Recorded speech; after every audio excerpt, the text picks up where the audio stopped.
ऐसे अनार, ऐसे अनार, आ से आम, आ से आम। स्कूल में बच्चा भी यदि आ से आम सीख लेता है वो बहुत अच्छी बात है, लेकिन उसे ये पता होना चाहिए आ से आम ही क्यों और चीजें क्यों नहीं। अगर बचपन से ही स्किलिंग होगी तो शायद उनकी ट्रेडिशनल लाइवलीहुड से उनको थोड़ा सा आगे ले जाने में हम एक स्टेप हमारे लिए होगा, जहाँ पे बच्चे को एक टेक ऑफ स्टेज हम दे पाएंगे। फैमिली वाले कहते हैं कि बिजनेस करने के लिए बहुत पैसा चाहिए, ज़्यादा इन्वेस्टमेंट चाहिए, तो इसलिए वो फैमिली वाले कहते हैं कि नॉर्मल जॉब करो और आराम से अपनी ज़िंदगी जियो। आजकल सभी का सपना होता है सरकारी जॉब का, लेकिन हमारे में ऐसा है कि मुझे था, मेरे बचपन से था कि मुझे बिजनेस करना।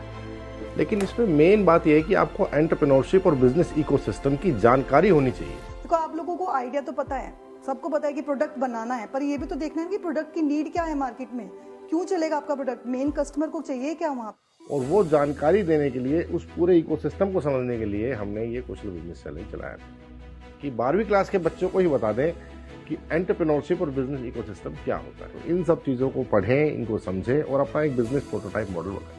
ये इस पूरे केबीसी का उद्देश्य था, यही एंटरप्रेन्योरशिप भी है। एक स्ट्रक्चर्ड वे में इस प्रोग्राम को डिजाइन किया गया, जो हमारे 1381 स्कूलों के अंदर 15 अलग अलग स्किल्स जो हमने चूज कर रखी हैं लोकली, उसमें एक छोटा सा पाठ्यक्रम बनाते हुए इन बच्चों को उसमें इन्वॉल्व किया।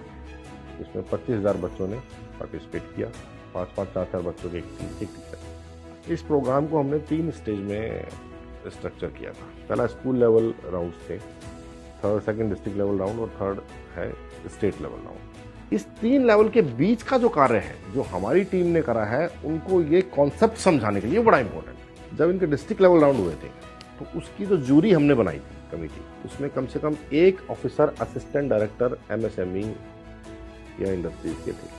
तो जब बच्चों ने उनसे इंटरेक्शन की है तो उनको एक्चुअल इंडस्ट्री स्टैंडर्ड इंडस्ट्री की बातें पता लगी। हमारा जो प्रोडक्ट है वो बायोडिग्रेडेबल है।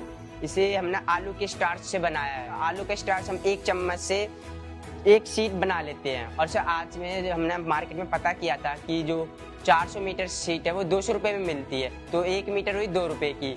तो सब वो हमारा 2 रुपये से भी कम का खर्च आता है इसमें, तो हम सब कम इन्वेस्टमेंट में ज़्यादा मुनाफा कर सकते हैं। हमारी कॉस्ट लगा लेते हैं हम 5 रुपए की आती है, क्योंकि हमारा जो रबर बैंड है वो 5 से 7 रुपए मिलता है और उसमें हम 7 से 8 स्क्रंची आराम से बना सकते हैं। तो एक की आप लगा सकते हैं 1-2 रुपए।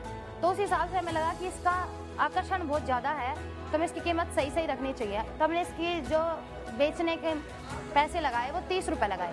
हर कोई अफोर्ड कर सकता है इसे। हमारा जो बिजनेस आइडिया है वो लास्ट स्टेज यानी बेचने के स्तर पर है। हम अपने बिजनेस को जारी रखेंगे, हम रुकेंगे नहीं।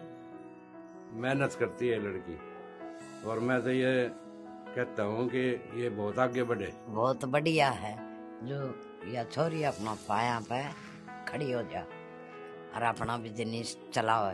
जो 5 टीमें हमारी डिस्ट्रिक्ट में सिलेक्ट हुई थी, हमने काम करने के लिए 3-3 हज़ार रुपए दिए। उनमें से फिर 5 में से एक टीम हर डिस्ट्रिक्ट में सिलेक्ट हुई। टोटल 22 टीमें सिलेक्ट हुई। अब इनका स्टेट लेवल कंपटीशन होगा।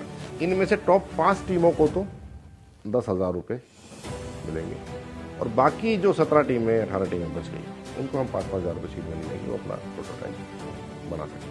जो 10,000 रुपये हमें मिलेंगे उसको मैं सबसे पहले अपने जो हमारा प्रॉफिट मार्जिन मतलब हमने बनाया था उसकी टोटल रिसर्च करेंगे। रिसर्च करने के बाद हमारे पास जो पैसे की डिमांड होगी आगे अपने लोकल मार्केट को अप्रोच करने के लिए, उसमें हम इन्वेस्ट करेंगे। हम और वर्कर्स को लगाएंगे, जॉब देंगे उनको, और जैसे वो हमारे वर्क करेंगे तो हमारे पास इन्वेस्टमेंट भी होगी, तो हम उनको इनकम भी देंगे।